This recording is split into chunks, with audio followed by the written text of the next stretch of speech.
तो मैं भी, तो हम भी रिकॉर्डिंग ही कर रहे हैं बच्चे, हम कौन सा रिकॉर्डिंग नहीं कर रहे हैं। तो हमारे पास, अब चलो यहाँ फोकस करते हैं। कहानी बच्चा हमारे पास वेव की है। फिर मैं आपको बात बात बोलता हूँ कि जो वेव है उसके पार्टिकल्स हैं, और वो पार्टिकल हमारे पास ट्रेवल करते हुए जा रहे हैं आपके पास, और एक पार्टिकल के पास दो अलग अलग जगहों से वेव आती है। वो पार्टिकल ये क्लेम करता है कि एक वेव की ट्रेन मुझे किसी और डायरेक्शन में घुमाना चाहती है, दूसरी मुझे कहीं और घुमाना चाहती है। मैं दोनों के रिजल्टेंट को एक्सेप्ट करने की कोशिश करता हूँ। तो मेरे पास यहां पर दो वेव्स के बीच में फाई फाई हमारे पास दो वेव्स के बीच का आपके पास क्या आ जाता है, फेज एंगल आ जाता है। ये फेज एंगल हमारे पास डिसाइड करता है कि अगर दो अलग अलग जगहों से मेरे पास वेव आ रही है, सपोज कि एक वेव इस तरीके से आपके पास ट्रेवल कर रही है और दूसरी वेव मेरे पास यहां से ट्रेवल करते हुए आ रही है, और दोनों यहां पर मैच कर रही है। एक वेव हमारे पास यहां से ट्रेवल करती हुई आ रही है इस तरीके से, ये वेव ऐसे आई और ये इस पॉइंट पर आई, और दूसरी वेव आपके पास ट्रेवल करती हुई आ रही है और वो यहां से ट्रेवल करती हुई इस पॉइंट पर पहुंची है। ये दोनों वेव जब इस पॉइंट पर पहुंचेंगे तो यहां पर हमारे पास इंटरफेरेंस होती है, और इंटरफेरेंस की जो वजह होती है, जो इंटरफेरेंस की वजह होती है, वो हमारे पास इन दोनों के बीच का फेज एंगल होता है। इन दोनों के बीच का हमारे पास क्या होता है, फेज एंगल होता है। हमको एक बात पता है कि जो आपका साइन या कोसाइन, यानी कि साइन थीटा और कॉस थीटा, ये हमारे पास एक ऑसिलेटिंग टाइम पीरियड्स हो जाते हैं, यानी कि ये ऑसिलेट करते रहते हैं। और हमारे पास हम वेव की इक्वेशन को भी किससे बता रहे हैं, हम बोल रहे हैं कि वेव की इक्वेशन है y is equal to a, और साइन ऑफ मेरे पास यहां पर आपके लिए क्या आ जाता है, omega T plus of five. इसमें ये वाली जो टर्म है बच्चे, ये वाली जो टर्म है ये ऑसिलेटिंग है। ऑसिलेटिंग मतलब जैसे जैसे टाइम चेंज होता रहेगा वैसे वैसे ओमेगा टी चेंज होगा, लेकिन ये ओमेगा टी एक पर्टिकुलर एंगल के बाद अपने आप को रिपीट कर जाता है। ये बच्चे नॉन मेडिकल वाले बड़े जल्दी अंडरस्टैंड कर जाते हैं, मेडिकल वालों को यकीन करवाना पड़ता है कि ऐसा होता है। यानी कि अगर मेरे पास कोई वैल्यू साइन ऑफ थीटा और कोई वैल्यू है साइन ऑफ आपके पास थीटा प्लस ऑफ 2 पाई, तो इन दोनों की वैल्यू हमारे पास क्या होती है, सेम होती है, अलग अलग नहीं हो सकती। इन दोनों की वैल्यू सेम होती है, यानी कि 2 पाई के बाद 2 पाई का एंगल कवर करने के बाद साइन की वैल्यू अपने आप को रिपीट कर जाती है। For example sine of 30 degree और साइन ऑफ 3 आपके पास यहां पर 90 डिग्री, ये दोनों सेम है, इन दोनों की वैल्यू बिल्कुल सेम हो जाती है, तो ये ऑसिलेटिंग टर्म है, तो इसको हम फेज बोलते हैं। और फेज की वजह से बच्चा हमको डिसाइड होता है उस वक्त ये जो दो वेव्स आ रहे हैं उनके बीच में आपके पास फेज डिफरेंस क्या है, एक वेव क्या करना चाहती है, उसके y की वैल्यू क्या है और दूसरे के y की वैल्यू क्या है, उस फेज के हिसाब से बच्चे नई वेव हमारे पास जनरेट हो जाती है। मैं बार बार आपको फॉर्मूला इसलिए लिखवा रहा हूं कि भूल मत जाना बच्चे एग्जामिनेशन में। अंडर रूट ऑफ मेरे पास क्या आ गया, a1 स्क्वेयर, साथ साथ बोलते रहना, plus of a2 square, 2a1 a2 into cos of five, और मेरे पास जो रिजल्टेंट इंटेंसिटी होती है I1 plus of I2 plus of 2 under root I1 under root of I2 into cos of five, ये हमारे पास आ गया। तो मेरे पास एक जगह पे आपके पास A एम्पलीट्यूड और दूसरा I मेरे पास इंटेंसिटी है। फिर मैक्सिमम इंटेंसिटी, मिनिमम इंटेंसिटी, जिसको हमने ये बोला कि हमारे पास कंस्ट्रक्टिव इंटरफेरेंस कब होता है।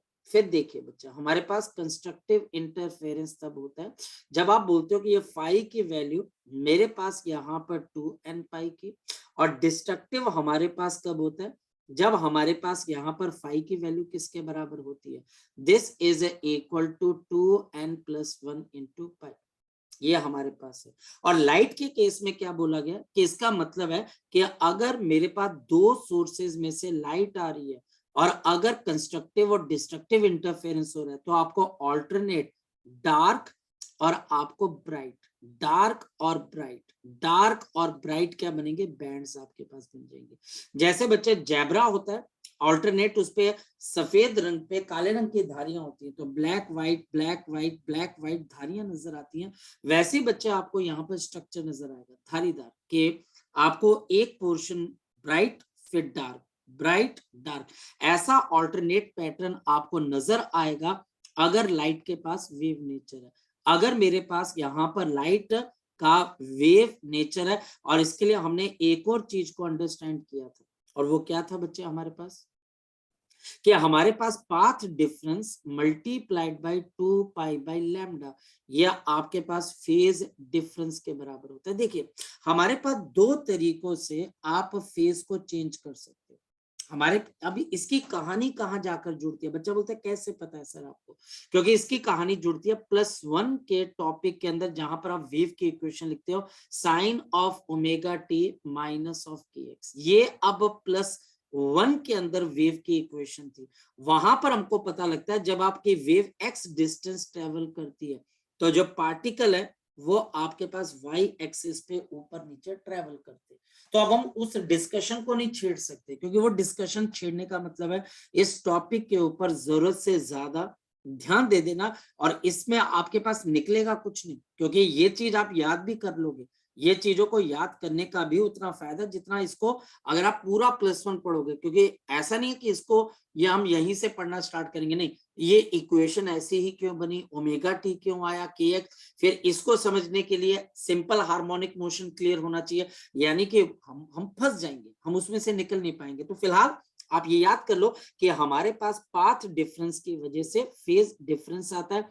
फेज डिफरेंस दो तरीके से हो सकता है, 2n पाई कंस्ट्रक्टिव इंटरफेरेंस, और बच्चे 2n + 1 into pi destructive interference. ये दो चीजें आपने दिमाग में रखनी है, और इसके लिए यंग्स ने एक एक्सपेरिमेंट को डिजाइन किया, जिस एक्सपेरिमेंट का सर थोड़ा बहुत पीछे मैंने में नोट करना है। थोड़ा बहुत आपके पास यहाँ पर थोड़ा बहुत बच्चे मैंने आपको बता दिया था कि कैसे उसने सोचा कि मेरे पास दो सोर्सेज होंगे, उन सोर्सेज में से लाइट निकलेगी, और जब लाइट निकलेगी बच्चे तो सामने वाले स्क्रीन पे उसने सोचा कि सामने वाले स्क्रीन पे जहां पर क्रेस्ट पे क्रेस्ट आएगा, ट्रफ पे ट्रफ आएगा, वहां पे ब्राइटनेस हो जाएगी, और जहां पर बच्चे क्रेस्ट के ऊपर दूसरी वेव का ट्रफ आएगा वहां डार्कनेस हो जाएगी। ऐसा उसने सोचा, ऐसा होना चाहिए, और इस वजह से इस कंडीशन की वजह से उसने एक एक्सपेरिमेंट को डिजाइन किया जिसको हम YDSC यानी कि यंग्स डबल स्लिट एक्सपेरिमेंट कहते हैं। कर लिया बेटा नोट, कर लिया बच्चे नोट, बस last.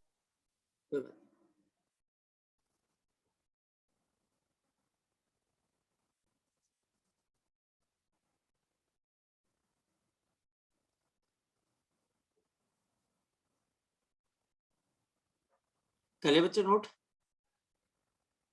Okay thank you. So हमारे पास यहाँ पर we have the Young's double slit experiment. तो Young's double slit experiment, so हमारे पास यंग्स डबल स्लिट एक्सपेरिमेंट हमें एक्सप्लेन करता है, this explains the Young's double slit experiment. तो डबल आपके पास यहाँ पे स्लिट एक्सपेरिमेंट, और हमारे पास ये जो आपके पास एक्सपेरिमेंट है ये वेव नेचर ऑफ लाइट को डेमोस्ट्रेट करता है, हाइगन प्रिंसिपल को ये वेरीफाई करता है कि हाइगन्स प्रिंसिपल ने बिल्कुल सही बोला था कि आपके पास लाइट के पास वेव नेचर है, और उसके चलने का तरीका आपके पास in the form of the wave front. In the Young's double slit experiment we demonstrate, हम यहाँ पे डेमोस्ट्रेट करते हैं बच्चे, we demonstrate the wave nature of the light, the wave nature of the light, we demonstrate the wave nature of the light by demonstrating by showing the constructive and destructive interference, by showing the constructive and destructive interference, constructive and the destructive interference of the light wave, constructive and destructive interference of the light waves, interference of light waves। ये जो हमारे पास Young's double slit experiment था, इसके अंदर हमने किया क्या बच्चे, हमारे पास सबसे पहले we have a source, we have a monochromatic, मेरे पास एक मोनोक्रोमेटिक, क्रोमेटिक होता है कलर, मोनो मतलब सिंगल, यानी कि एक सिंगल कलर का हमारे पास सोर्स ऑफ लाइट है एस, सोर्स ऑफ लाइट है आपके पास S, source of the light waves है बच्चा हमारे पास एस है बच्चा हमारे पास। In front of this source, in front of this source, in दोनों सोर्सेस के फ्रंट में, in the front of this source we make two slits, we make two rectangular slits, we make two rectangular slits, हम दो rectangular slits बना देते हैं, बहुत कम width होती है बच्चे। Two rectangular slits S1 and S2, S1 S2 on a cardboard, on a cardboard, एक कार्डबोर्ड के ऊपर हम यहाँ पर दो स्लिट्स बना देते हैं बच्चे, separated by distance d, separated by आपके पास distance small d, separated by the distance आपके पास क्या आ जाता है स्मॉल d का डिस्टेंस है उन दोनों स्लिट्स के बीच में। आल्सो वी प्लेस, हम यहाँ पर प्लेस कर देते हैं, वी प्लेस अ स्क्रीन आपके पास at the distance capital d, at the distance capital D, which is much greater than small d, in the front of the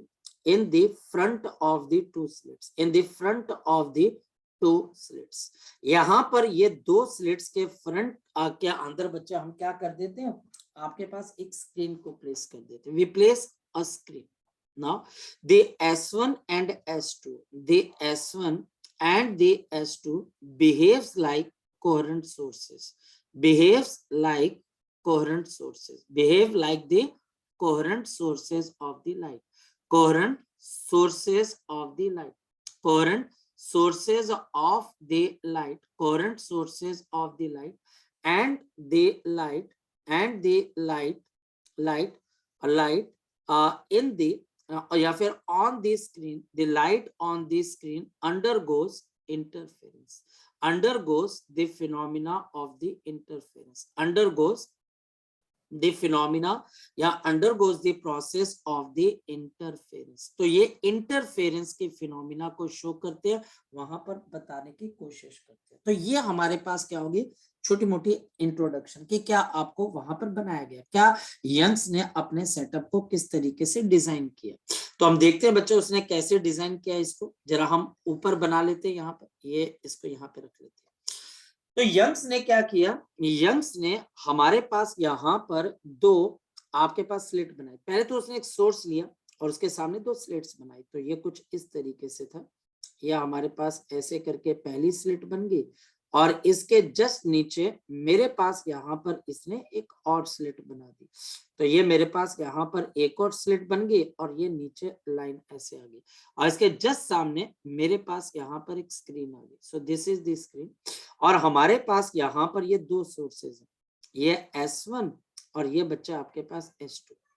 हमारे पास जो प्राइमरी सोर्स है वो यहाँ कहीं पर है, बिल्कुल यहाँ पर। और ये जो प्राइमरी सोर्स है, ये बात ध्यान रखना, इसका S1 से और S2 से इक्वल डिस्टेंस है, याद रखना। यहाँ पर S1 is equal to S2। ऐसा क्यों, इसके बारे में हमें बाद में पता लगेगा।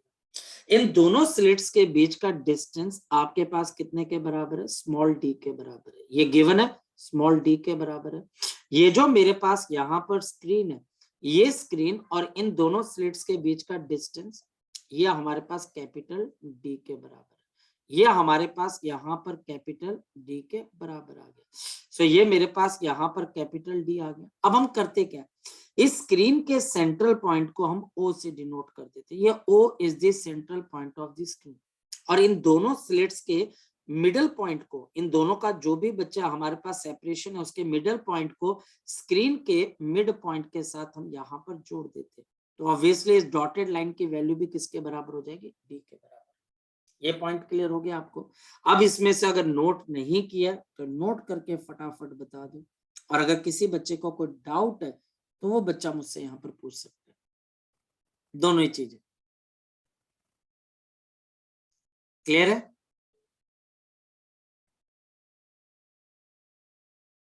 Yes sir. अच्छा, नोट कर लिया यहाँ पर चेतना, कशिश, सरताज, मौलिक। Yes sir. कर लिया नोट? Yes sir. नहीं सर, नोट करना है। हाँ नोट कर लो, फटाफट नोट कर लो।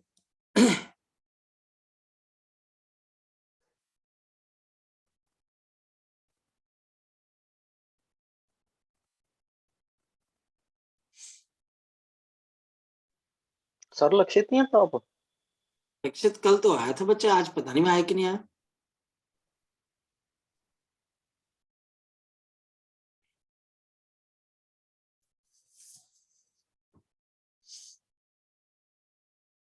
कर लिया नोट बेटा?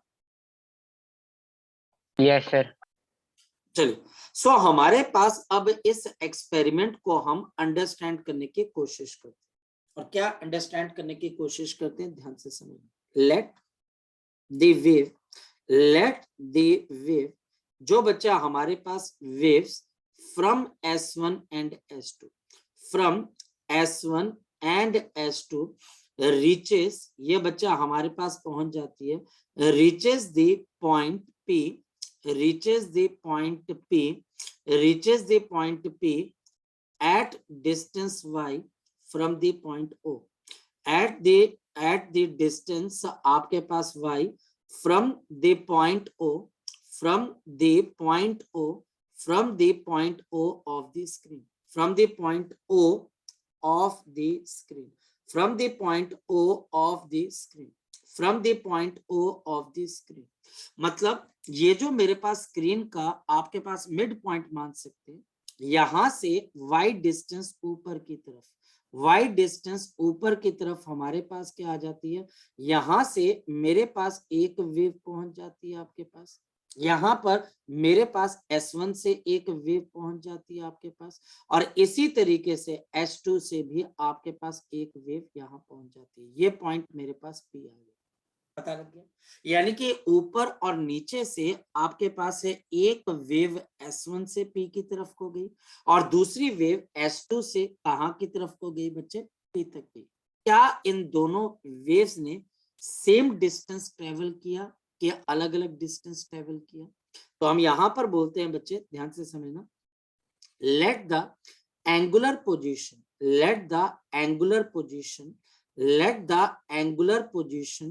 of the point P, इस P पॉइंट की जो एंगुलर पोजीशन यानी कि angle with respect to the m is theta. मान लेते कि इसकी वैल्यू मेरे पास किसके बराबर है, थीटा के बराबर। मान लेते कि ये तो आपके पास y with respect to o है, लेकिन विद रिस्पेक्ट टू m मान लेते कि इसके एंगुलर पोजीशन कितने के बराबर है, ये आपके एंगुलर पोजीशन कितने के बराबर है, थीटा के बराबर है। ये थीटा आ गया। इस P पॉइंट को अगर आप M पॉइंट से देखोगे तो ये P पॉइंट आपको ऊपर हवा में नजर आएगा। अगर आप O पॉइंट से देखोगे तो P पॉइंट आपको ऊपर नजर आएगा, तो आप बोलोगे ये y ऊपर है। और M से देखोगे तो ये पॉइंट आपको ऊपर हवा में सामने ऊपर नजर आएगा। तो इसका मतलब वहां पर आप एंगल शो करोगे, यहां पर आप y शो करोगे। ये पॉइंट क्लियर हो गया। अब एक और बात देखिए, द टू वेव्स, यहां पर जो मेरे पास दो वेव्स हैं, द टू वेव्स, यहां पर मेरे पास जो दो वेव्स हैं, हैव अ पाथ डिफरेंस, यहां पर इन दोनों के बीच में एक पाथ डिफरेंस है। पाथ डिफरेंस क्यों आया, जरा देख के बताओ। क्या S1P और S2P, फिर देखो, क्या S1P और S2P, फिर देखिए ध्यान से, क्या S1P और S2P इन दोनों ने सेम डिस्टेंस कवर किया कि अलग अलग डिस्टेंस कवर किया, जरा बताओ। तो मैंने बड़ी कर दी स्क्रीन। क्या दोनों डिस्टेंस सेम है कि डिफरेंट है, बताओ शाबाश। क्या दोनों डिस्टेंस सेम है कि डिफरेंट है बच्चे, बताओ।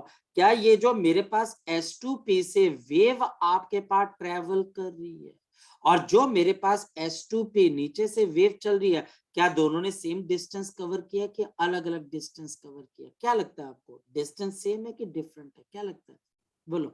S2P बड़ा कि S1P बड़ा, क्या लगता है आपको, बोलो शाबाश, बोलो।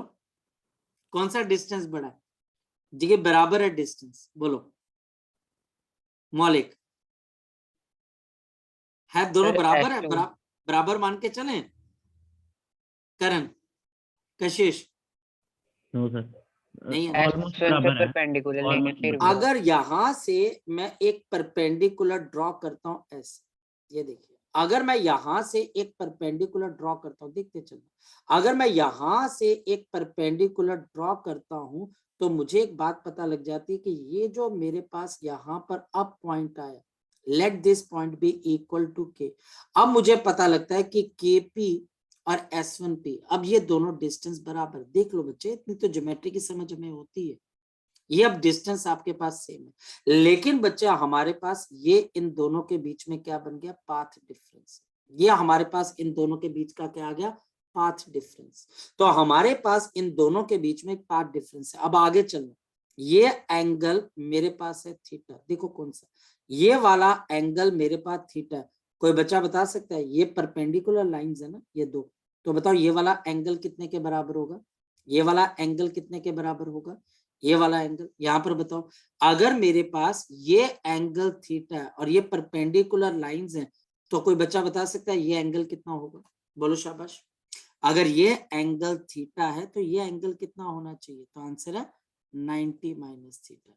तो ये बच्चे हमारे पास 90 माइनस थीटा। फिर एक और बात बताओ, अगर ये वाला एंगल भी आपके पास 90 है, ये 90 है, तो ये मेरे पास अगर 90 डिग्री माइनस ऑफ थीटा, तो कोई बच्चा बता दे ये छोटा सा एंगल अब किसके बराबर हो जाएगा, तो आंसर है थीटा के बराबर। तो ये थीटा के बराबर आ गया। और अगर ये थीटा के बराबर आ गया एंगल, ये हाइपोटेन्यूज का काम करेगी। ये जो डी है आपके पास, ये हाइपोटेन्यूज का काम करेगी। हमारे पास यहाँ पर ये जो डी है, ये हाइपोटेन्यूज का काम करेगी। ये एंगल मेरे पास आ गया थीटा, ये हाइपोटेन्यूज का काम करेगी, तो ये मेरे पास आ गया परपेंडिकुलर। तो अगर हाइपोटेन्यूज पता है, परपेंडिकुलर आपके पास किसके बराबर आ जाएगा, जल्दी बता दो बच्चे, डी साइन ऑफ थीटा। ये हमारे पास यहाँ पर डी साइन ऑफ थीटा, ये आ गया पाथ डिफरेंस। ये हमारे पास आ गया इन दोनों वेव्स के बीच का आपके पास path difference. This is the path difference. और इस पाथ डिफरेंस की वजह से P पॉइंट के ऊपर मेरे पास या तो कंस्ट्रक्टिव इंटरफेरेंस होगी या डिस्ट्रक्टिव। फिर समझ लो, यहां पर इस पाथ डिफरेंस की वजह से या तो कंस्ट्रक्टिव इंटरफेरेंस होगी या डिस्ट्रक्टिव। ये पॉइंट आपको क्लियर हो गया, ये पॉइंट आपको क्लियर हो गया, ये पॉइंट आपको क्लियर हुआ, यस और नो, यस और नो, यस और नो। ये पॉइंट पता Yes, लग गया sir. बच्चे आपको। जिस भी बच्चे ने रिपीट करवाना वो बच्चा रिपीट करवा सकता है, ऐसी कोई बात नहीं। अगर किसी बच्चे ने रिपीट करवाना, क्योंकि ये इंपॉर्टेंट है, क्योंकि इसके बाद ये चैप्टर खत्म होगा। तो इसके बाद चैप्टर में रहता कुछ नहीं, सिर्फ ये डी साइन थीटा है जो बच्चे को समझ में आना चाहिए। उसके बाद ये चैप्टर खत्म है, उसके बाद कोई ज्यादा बड़ी प्रॉब्लम नहीं आती। बोलो, क्लियर होगी बात बच्चे, Yes, sir. क्लियर है। So we have the path difference. तो इसके अंदर से हमारे पास पाथ डिफरेंस डेल्टा एक्स किसके बराबर है, this is equal to d sine of theta, d sine of theta also. क्योंकि ये बहुत बहुत छोटे डिस्टेंसेस होते हैं आल्सो, यहां पर देखना बच्चे आल्सो, क्योंकि एंगल थीटा बहुत स्मॉल होता है, this is very very small, ये बहुत छोटे छोटे एंगल होते हैं। तो साइन थीटा बहुत छोटा एंगल होता है, approximately is equal to tangent of theta, कोई फर्क नहीं है। और टेंजेंट ऑफ थीटा, मैं अगर यहां पर एक ट्राइंगल ले लेता हूं OPM, नजर आ रही होगी OPM, OPM, इसमें टेंजेंट ऑफ थीटा बताओ किसके बराबर है, टेंजेंट ऑफ थीटा किसके बराबर है, तो y अपॉन कैपिटल डी। तो हमारे पास साइन थीटा के approximately y by D, and therefore हमारे पास यहाँ पर पाथ डिफरेंस को अब आप और भी कैसे लिख सकते हो, तो आप लिख सकते हो डी और y अपॉन बच्चे हमारे पास कैपिटल डी। तो ये मेरे पास पहली चीज आ गई और ये मेरे पास आ गई दूसरी चीज। ये अप्रोक्सीमेशन है और ये करनी पड़ेगी क्योंकि एंगल बहुत छोटे हैं। जब एंगल बहुत छोटे होते हैं तो हम बच्चे चीजों को इग्नोर करते हैं। साइन थीटा और टेंजेंट थीटा में कोई बहुत बड़ा फर्क नहीं रहता, बहुत छोटा सा फर्क रह जाता है। तो हम यहाँ पर पाथ डिफरेंस निकाल चुके हैं। यहाँ तक पॉइंट क्लियर हो गया, यहाँ तक पॉइंट क्लियर हो गया, यहाँ तक पॉइंट क्लियर हो गया बच्चे आपको, यस और नो, यस और नो, पॉइंट क्लियर हो गया। अब मेरे पास यहाँ पर आती है सबसे इंपॉर्टेंट चीज और वो आ जाती है बच्चे the condition of constructive interference, the condition of the constructive interference, the condition of the constructive interference. यानी कि हम क्या बोल रहे हैं, if a maxima or brightness, if the maxima or the bright fringe is formed, this is formed, ये बच्चा हमारे पास फॉर्म कर दी जाती है एट पी कंडीशन। मैं चाहता हूं बच्चे के वो location of bright fringe, location of the bright fringe, मैं चाहता हूं कि इस स्क्रीन के ऊपर मुझे कहां पर ब्राइट फ्रिंज मिलेगी, मुझे कहां पर ब्राइट फ्रिंज मिलेगी, ये मुझे देखना है। From the centre of the screen,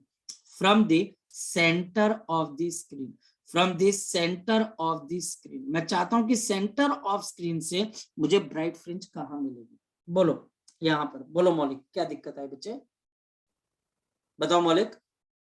sir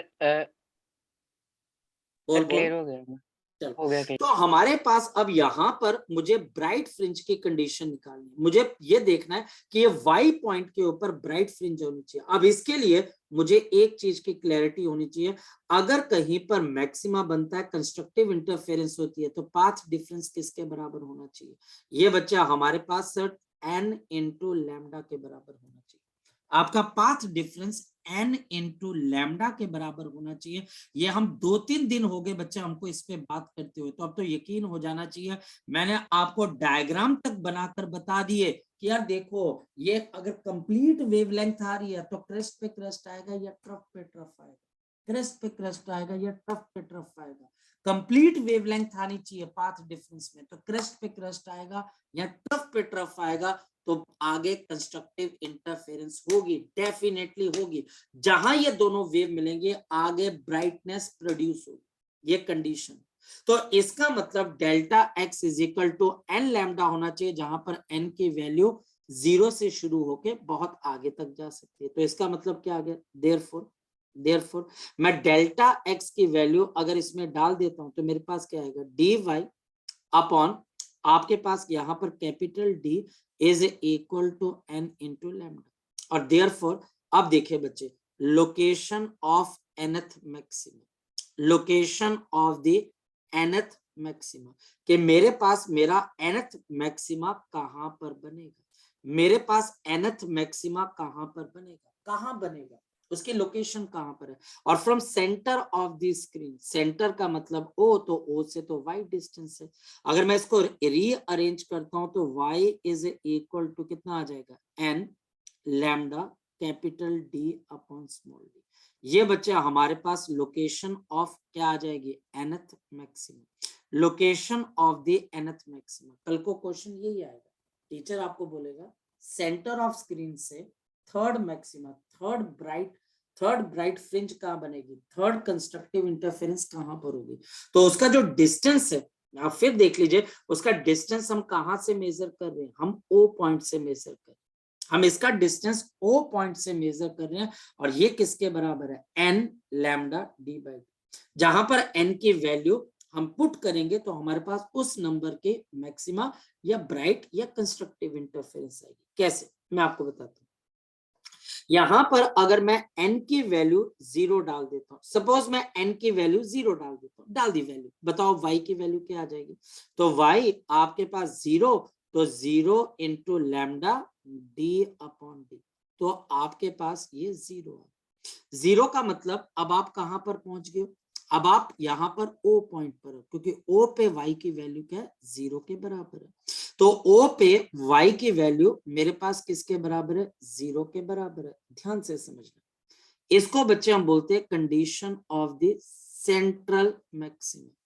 इसको हम कंडीशन किसकी बोल देते हैं बच्चे, सेंट्रल मैक्सिमा की कंडीशन बोल देते हैं। अब सेंट्रल मैक्सिमा क्यों, क्योंकि अगर आप ध्यान से देखें, अगर आप फोकस करें इसके ऊपर, अगर आप इस पे फोकस करें, सेंटर ऑफ द स्क्रीन पे हो क्या रहा है, जरा चेक करो। अगर यहां से 2 वेव्स मेरे पास निकल के सेंटर ऑफ स्क्रीन पे पहुंच रही, दो वेव्स निकल कर सेंटर ऑफ स्क्रीन पे पहुंच रही है यहाँ पर, तो हम बोल रहे हैं यहाँ पर सेंट्रल मैक्सिमा, मतलब यहाँ पे ब्राइटनेस प्रोड्यूस होगी। लेकिन कोई एक बच्चा बात बताए, इस केसेस के अंदर, इन दोनों केसेस के अंदर बच्चा हमारे पास, इन दोनों केसेस के अंदर पाथ डिफरेंस कितने के बराबर, कितना है पाथ डिफरेंस, जरा बताओ मुझे। S1O और S2O कितना पाथ डिफरेंस है, बताओ शाबाश, कितना पाथ डिफरेंस है बच्चे। मुझे एक बात बताओ, मेरे पास ये S1 है, ये S2 है और ये O है। अब बताओ बच्चे कितना पाथ डिफरेंस है, जल्दी बताओ कितना पाथ डिफरेंस है। अरे बोलो यार, कितना पाथ डिफरेंस है भी है कि नहीं है बच्चे, बताओ जरूर, नहीं है कि नहीं है। Zero path difference. और जीरो पाथ डिफरेंस का तो मतलब ही यही है ना कि डेफिनेटली है कि क्रस्ट पे क्रस्ट आएगा या ट्रफ पे ट्रफ आएगा। तो हमारे पास, हम इसको बोलते हैं सेंट्रल मैक्सिमा। सेंट्रल मैक्सिमा, इसको बच्चे हम क्या बोलते हैं, सेंट्रल मैक्सिमा। सेंट्रल मैक्सिमा के अंदर जो दो मेरे पास वेव्स आती हैं, जो दो वेव्स मेरे पास आती हैं, वो कंस्ट्रक्टिव इंटरफेरेंस करती हैं और हम बोलते हैं ये central maxima. Point number one, point number one, point number one. और ये बहुत इंपॉर्टेंट पॉइंट है, central maxima has nothing to do with the centre of the screen. The central maxima has nothing to do with the center of the screen. Nothing to do with the center of the screen. With the center of the screen. With the center of the screen. कभी भी कोई भी आपको ये बोले कि central maxima कहाँ बनता है, तो आप बोलोगे सेंटर ऑफ द स्क्रीन पे बनता है। तो अब यहाँ पर आपको बड़े ढंग से उसको बात समझानी कि सेंटर ऑफ स्क्रीन पे बनता क्यों है, या सेंटर ऑफ स्क्रीन का इससे कोई लेना देना नहीं है। और हमारे पास दूसरी चीज है, central maxima is formed where path difference is zero. The central maxima is formed, this is formed where path difference is zero, where path difference is zero, where path difference is zero। यहां पर दोनों waves के बीच में एक path difference आ जाता है। उस path difference की वजह से एक वेव पहले पहुंच गई है ना। पाथ डिफरेंस मतलब ये दो आदमी है बच्चे हमारे पास और दोनों आदमी एक जगह से नहीं चल रहे। सपोज कि मान लिया जाए कि कोई पर्सन पटेल चौक से चलना शुरू करता है और कोई गांधी चौक से, अगर ये दोनों के दोनों रेलवे स्टेशन जा रहे हैं तो क्या इनके बीच के अंदर पाथ डिफरेंस है? डेफिनेटली पाथ डिफरेंस है भाई, क्योंकि दोनों की लोकेशन डिफरेंट है तो पाथ डिफरेंस रहेगा। तो पाथ डिफरेंस अगर नहीं है तो मतलब वो दोनों वेव्स ने इक्वल डिस्टेंस कवर किया, और इक्वल डिस्टेंस अगर वो कवर कर रहे हैं इक्वल टाइम में, तो श्योर है ना यार, क्रस्ट पे क्रस्ट ही आएगा, ट्रफ पे ट्रफ ही आएगा।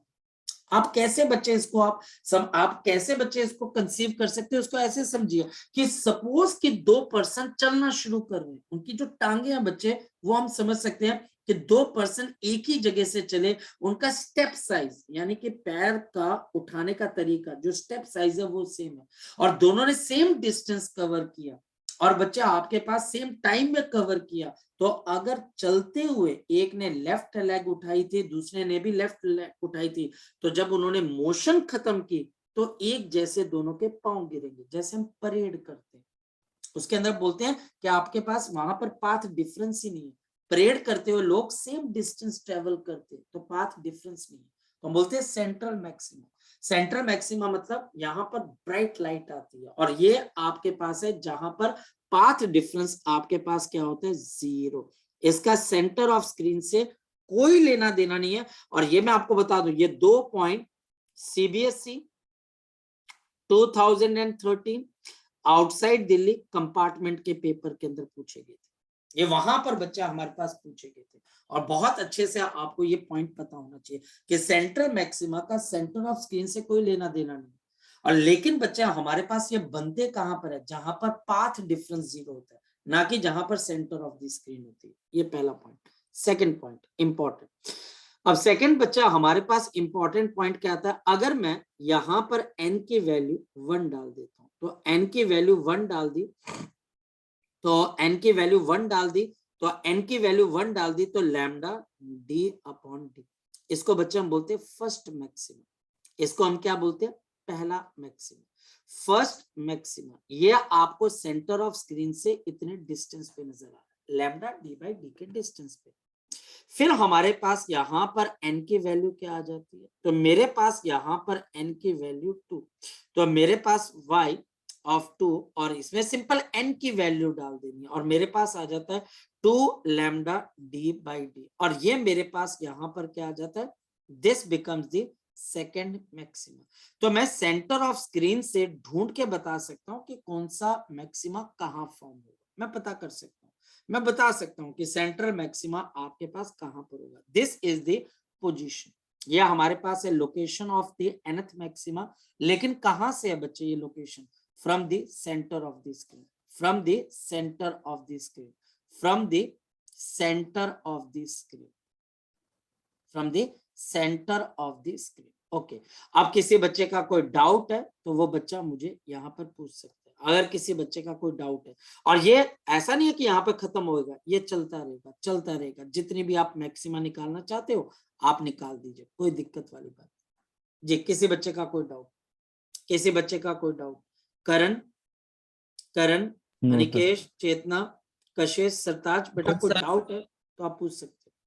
क्लियर है? मैं आगे चलूं बच्चे, मैं आगे चलूं बच्चे, चले आगे की तरफ। सर अब हमारे पास यहाँ पर नेक्स्ट पॉइंट आ जाता है, व्हाट इफ, ऐसा क्या हो। मैं सर यहाँ से, हाँ बोल बोल बोल बच्चे बोल बोल।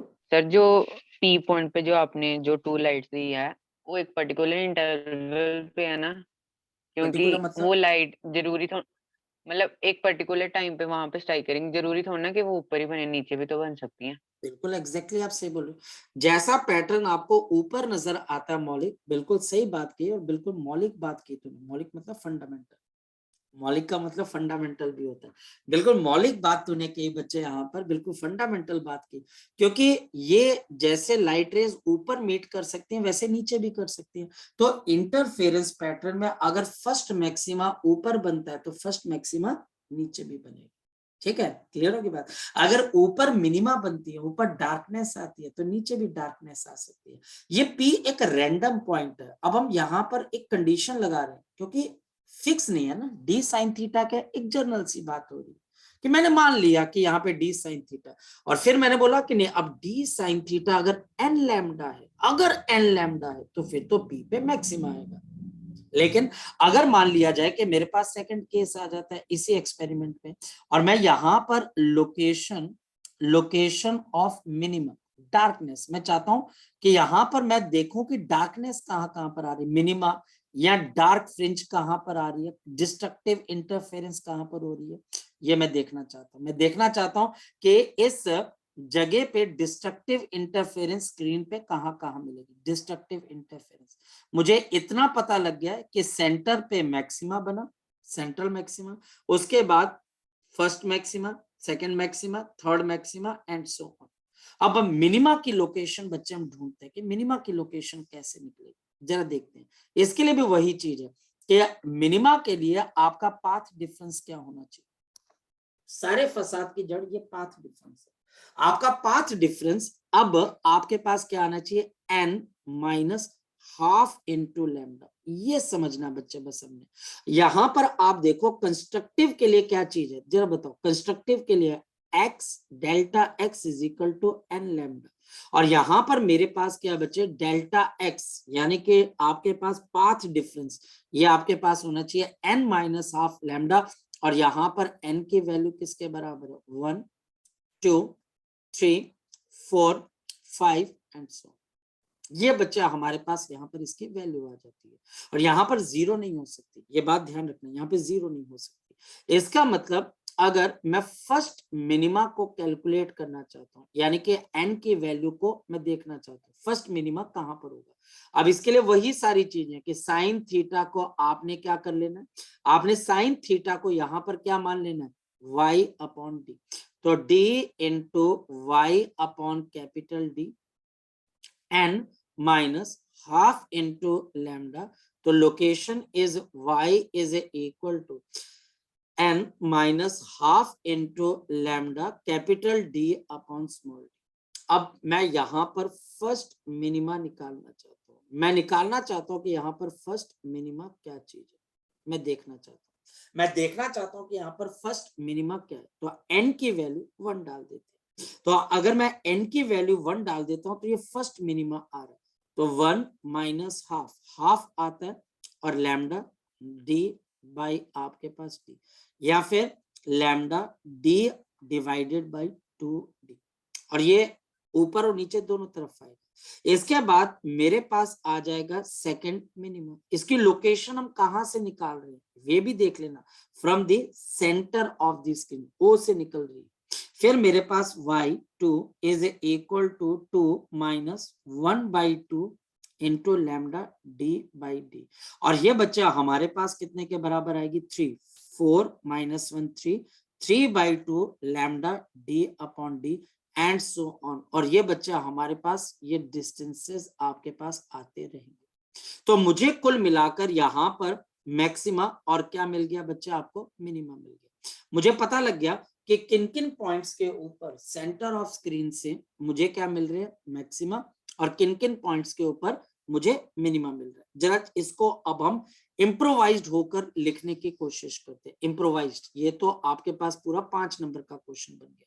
अब ये क्वेश्चन बना कैसे, इसको एक्सप्लेन भी देखते हैं, इसको करते भी है। देखिए मेरे पास यहाँ पर अगर मैं आपको बोलूं लोकेशन, देखिए कैसे हमारे पास लोकेशन कैसे बन रही है। मान लो कि ये मेरे पास स्क्रीन है और ये स्क्रीन का मेरे पास सेंट्रल पॉइंट है, तो सेंट्रल पॉइंट पे तो आपको क्या मिला, सेंट्रल मैक्सिमा मिला। सो ये मेरे पास सेंट्रल मैक्सिमा मिल गया। ये मैंने स्क्रीन को इस तरीके से देखना स्टार्ट किया, सेंट्रल मैक्सिमा।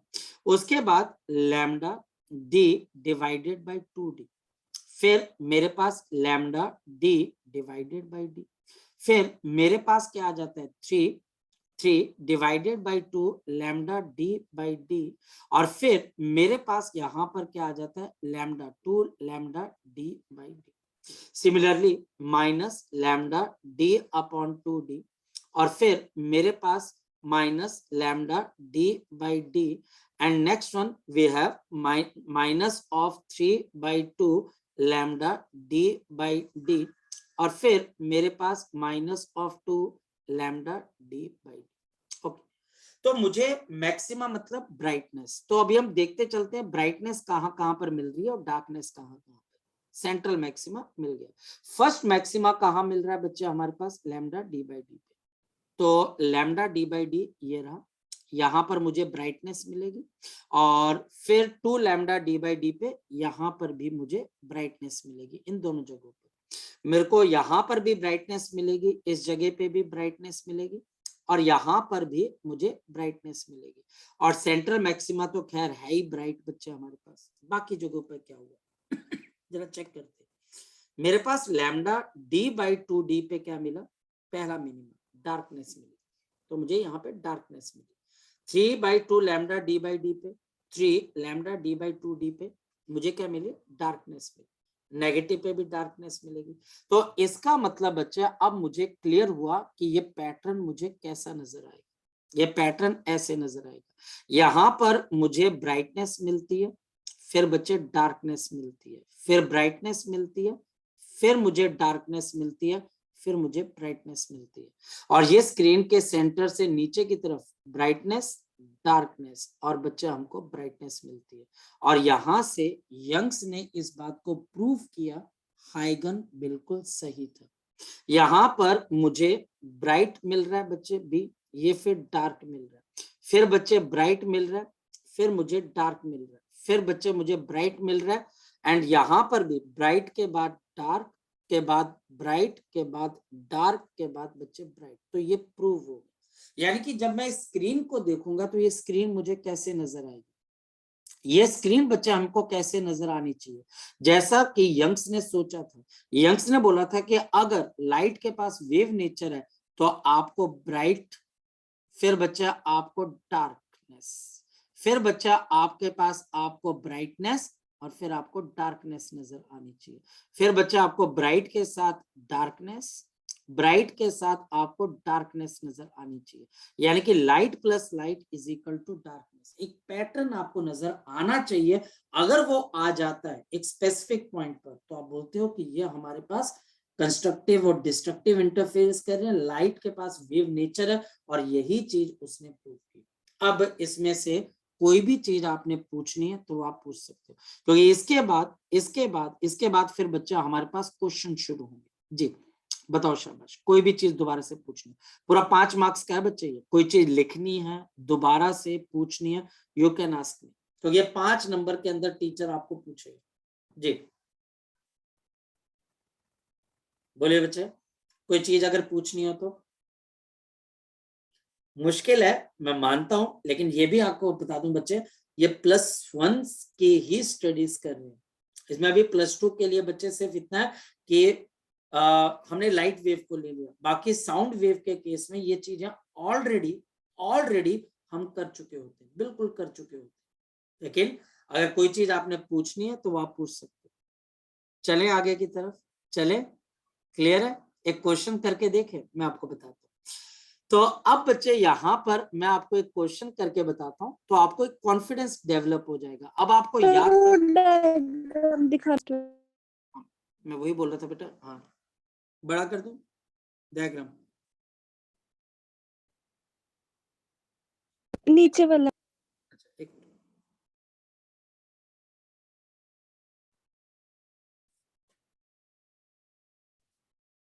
ये सेंट्रल मैक्सिमा को आप लिख लीजिए centre of the screen.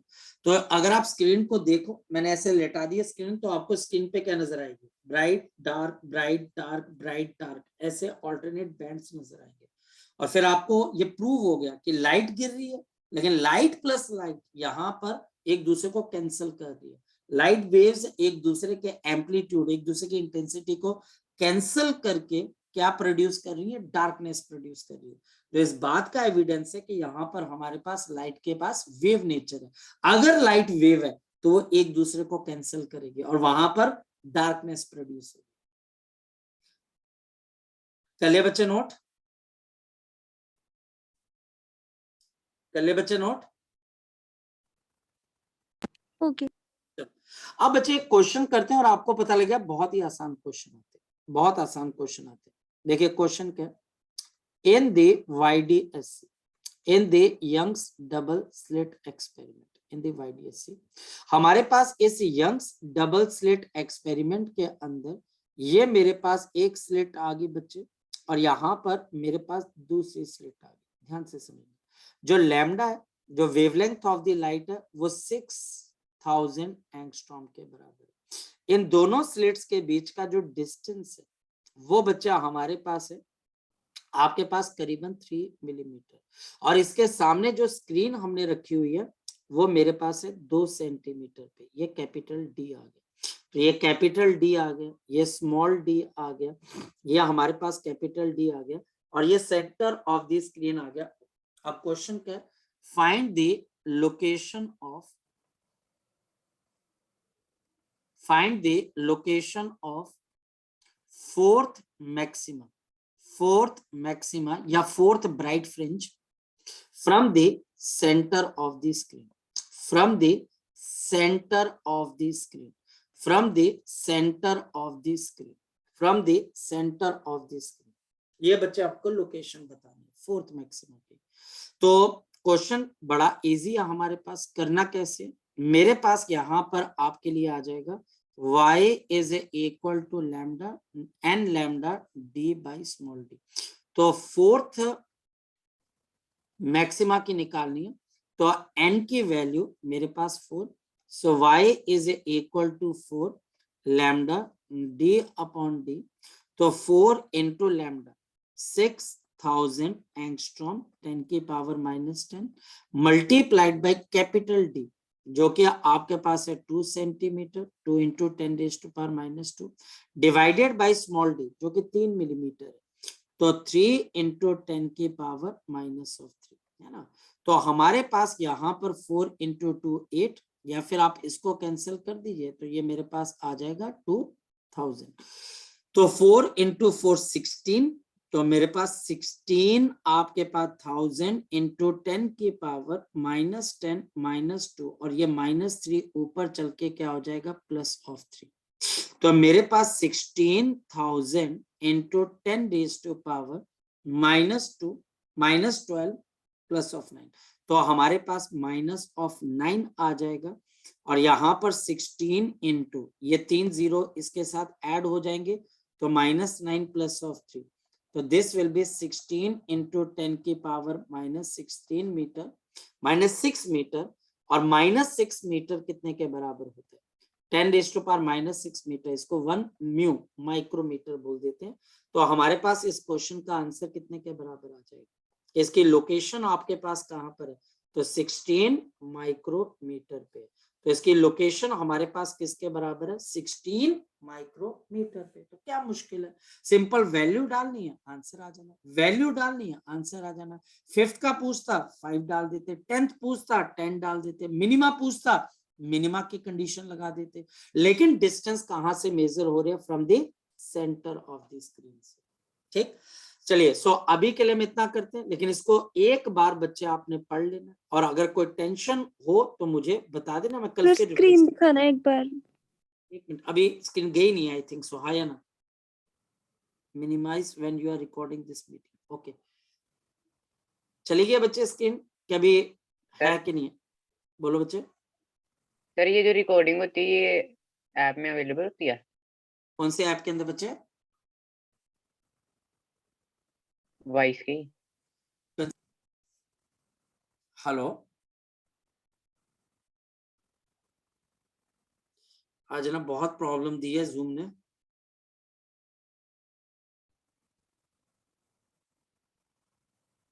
Note कर ले बच्चे। हो गया। चलिए बच्चे, सो इसको अब हम नेक्स्ट टाइम देखते हैं, चलिए ओके।